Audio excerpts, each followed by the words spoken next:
생활 속의 통계학 1주차 수업 안내 시작하겠습니다. 여러분들 스마트 리드에 들어가 보면 나이 강의실, 여러분들, 먼저 여러분들께 나오겠군요. 생활 속의 통계학이 나오면 거기 들어가 보시고, 제일 먼저 봐야 할 것은 당연히 과목 공지겠죠. 과목 공지에 들어가 보면 1주차 온라인 수업 진행 안내가 나오고, 거기 이제, 아직 시작 안 했으니까, 작동 중이라는 게 붙어 있습니다. 그리고 요 표시는 이제 첨부 문서가 있다는 뜻인데, 첨부 문서가 이렇게 나와 있습니다. 첨부 문서를 한번 열어보면, 여기 디스크 탑에다 올려 놓고 한번 보도록 하죠. 이제 조금 키워볼까요? 키워서 면 생활 속의 통계학 2025, 그러니까 2025년도 2학기 사용 설명서 이렇게 해놨고, 또 대체적으로 어떻게 이 생활 속의 통계학이 돌아가는가를 좀 설명을 해놓은 내용인데, 여기서 봐주실 것은 이건 교과목은 뭐 수학이나 통계학에 대한 사전 지식은 전혀 필요 없음이라고 써놨는데, 이건 약간 뻥이라고 생각하시면 될 거고요. 그러나 요건 생활 속에 꼭 알아야 할 통계적 지식. 이게 뭐 다는 아니지만 그래서 좀 중요하다고 생각하는 통계적 지식 그리고 그거와 관련된 데이터를 어떻게 모으고 분석하는가에 대해서 좀 학습을 하겠다는 거죠. 그 주요 내용에 보면은 이제 역사적 사실들, 그래서 나라 재정을 관리하는 국가통계관리체제를 도입한, 이게 최초로 도입한 걸 찾아보니까 무려 한 2700년 전 춘추 전국시대에 그때 제 나라의 명재상인 관중의 업적이 튀어나옵니다. 그 다음에 뭐, 좀 많이 내려와서, 조선시대가 돼 보면은, 세종대왕 얘기를 빼놓을 수가 없는데, 세금 제도를 개혁하려고, 국민투표를 실시한, 예, 대단하시죠? 자, 세종대왕의 사례, 이런 것들을, 어, 관련된 역사적 사실, 그다음 통계에 대해서 학습하게 되겠고요. 네, 조사 통계로 가장 뭐 가까운 여러분들한테 나와 있는 이제 문해력 실태 조사, 이건 여러분들과 한번 직접 해볼 시간을 저희가 마련해 놓겠습니다. 그다음에 왜 이 문해력이라는 것이 OECD에서 핵심 역량으로 파악하게 됐느냐 하는 그런 통계적 근거들도 함께 학습하게 되겠습니다. 경제적 측면에서 보면은 성장과 분배에 관련된 통계 지표들을 학습하고, 우리가 지금 GDP 3만 2천 불 시대에 살고 있는데 그 GDP 3만 불이라는 게 무슨 뜻인가? 왜 3만 불 곱하기 세 식구, 네 식구 하면은 굉장히 큰 돈인데 우리는 그렇게 1년에 못 벌고 있는가? 실제 그 나머지는 누가 벌고 있는 건가? 그런 것들을 알아보도록 하겠습니다. GDP를 보면서 역시 소득 불평등에 대한 얘기들이 안 나올 수가 없는데, 그 불평등을 정도를 측정하는 지니 교수에 대해서 알아보고, 그다음에 실업률에 대해서 실업률이 3%와 24%, 이게 3%는 우리나라를 이렇게 뭐 지칭했던 거고, 24%는 스페인을 지칭했던 것인데, 단순히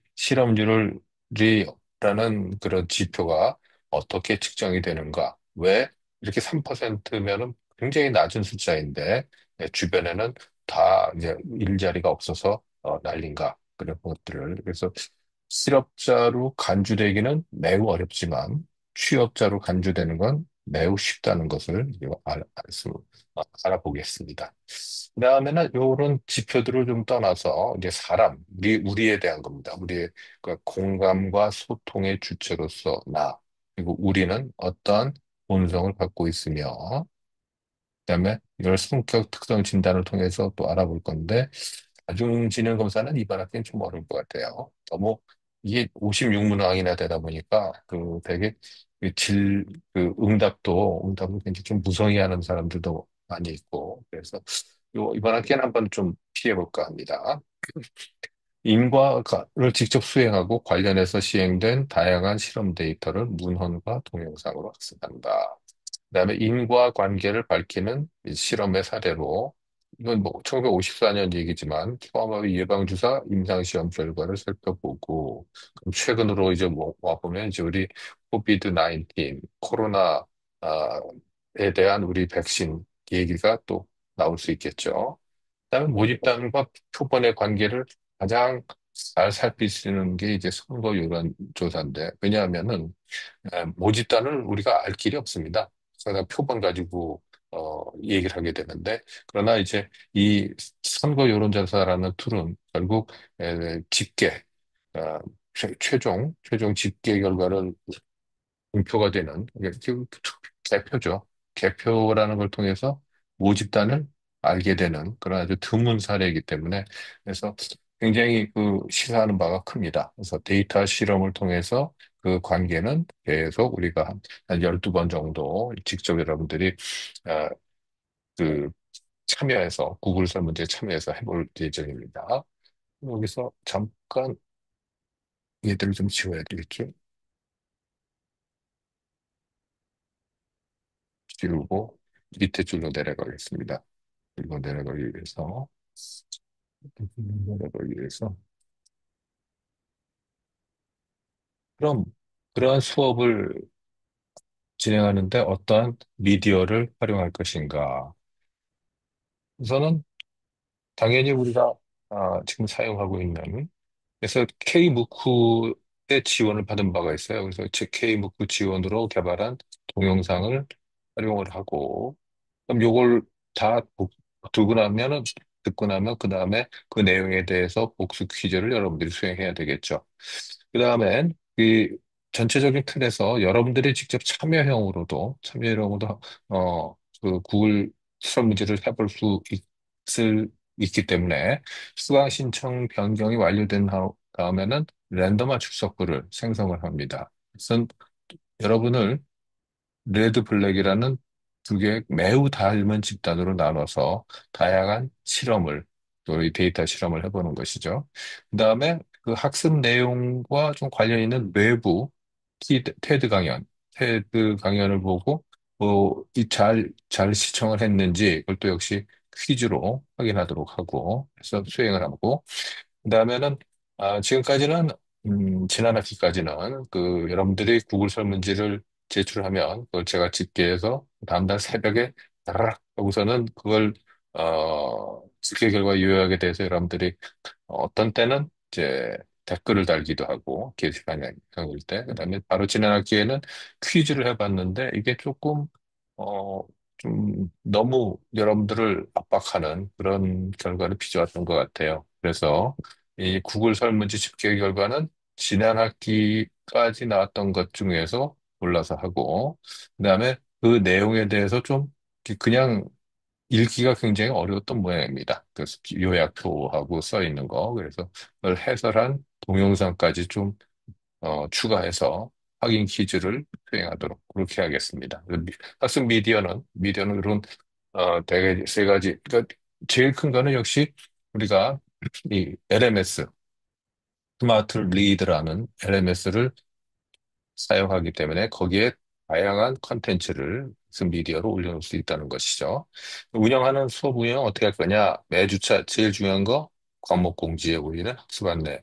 그다음에 2주차부터는 구글 예습 설문지를 여러분들이 수행하게서 제출하게 되는데 그 마지막 문항은 레드인지 블랙인지 자기가 속한 그룹에 따라서 답변을 해야 된다. 그다음에 이 동영상 강의 목록에 올리는 각 주차의 온라인 학습 동영상을 시청하고 거기에 따른 복수 퀴즈, 그다음에 테드 등의 학습 주제 관련 동영상도 시청한 후에 확인용 퀴즈를 또 수행하고 그다음에 데이터 실험 학습 활동에 구글 설문지 집계 결과 요약과 그것에 대한 해설 영상을 또 여러분들이 시청하고 확인 퀴즈를 수행하도록 이렇게 이 시청하고가 좀 오타가 났네요. 자, 그다음에 학습 활동을 평가하는 것은 어떻게 하는가? 출석과 온라인 복수 퀴즈, 그다음에 또 퀴즈인데, 대체로 출석은 온라인 출석부가 20%를 지금 비중을 넣었고, 구글 설문지 참여가 10%, 요게 대략 밑에 나오죠. 12번 정도 이제 진행될 예정입니다. 지난 학기까지는 20번을 했었어요. 그러니까 상당히 복잡했죠. 떤 주에는 두세 개씩 한꺼번에 나오니까 이번 학기에는 최대한 한 개, 매주 한 개 정도로 지금 줄여놨습니다. 그다음에 온라인 독서 퀴즈, 동영상 강의에 대한 그 비중을 30%. 이게 문제가 주당 한 10문제 정도가 돼요. 테드의 시청 학습 활동은 또 역시 확인 퀴즈로 보는데 이건 5문항 정도. 그다음에 데이터 실험 학습 활동에 대한 확인 퀴즈도 5문항 정도. 그러나 요 각각의 20%, 10% 요거는 좀 상황에 따라서 바뀔 수도 있습니다. 그러나 이제 성적 등급이 상대평가로 부여되는 것은 이번 학기 여러분들 수강 신청할 때부터 알고 있는 사실이죠. 평가에 대한 이게 세부 기준을 보면 조금 묻는 사람들이 생겨요. 이제 한 15년 정도 지나면서 이 과목에는 이런 게 없구나. 이걸 갖다가 거의 에, 장착이 돼서 이게 마치 그 해리포터의 그 볼드모트를 함부로 부르면 안 되는 것처럼 그래서 중간고사, 기말고사라는 사람은 금기에 옵니다. 이 과목에서는 그래서 없어요. 그 취지는 명확하죠. 여러분들을 시험에 들게 하지 않기 위해서 제가 이 중간고사, 기말고사를 안 보는데 이거 대신에 그 상대 평가를 하려니까 아주 좀 안 좋습니다. 출석은 30%, 온라인 출석 20%, 구글 설문지 10%. 그다음에 온라인 복습 퀴즈는 매주 학습 내용을 점검하는 14회 맞습니다. 14회 퀴즈를 스마트 리드에서 수행하는 것이고, 패드 등의 그 동영상을 시청하는 학습 활동은 역시 14회에 걸쳐서 올리는 테드 강연 등을 보고 확인형 퀴즈를 수행하는 겁니다. 데이터 실험 학습 활동은 그 구글 설문지 응답 결과 분석하고 해설 동영상 을 보고 또 역시 확인 퀴즈를 수행하는 것. 10문항, 5문항, 5문항 이렇게 구성이 됩니다. 자, 여기까지 그 여러분들의 생활 속의 통계와 사용 설명서에 대한 해설이었습니다. 이게 맨 먼저 어, 그려야 되겠죠? 지우개를 한번 또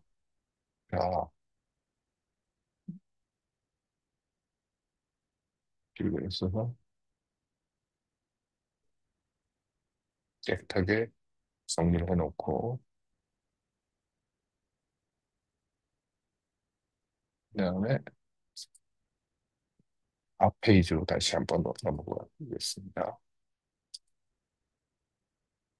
이게 요 부분이었고요. 그다음 이야기는 1주차에 관한 내용이어서 이건 또 다른 영상으로 만나도록 하겠습니다.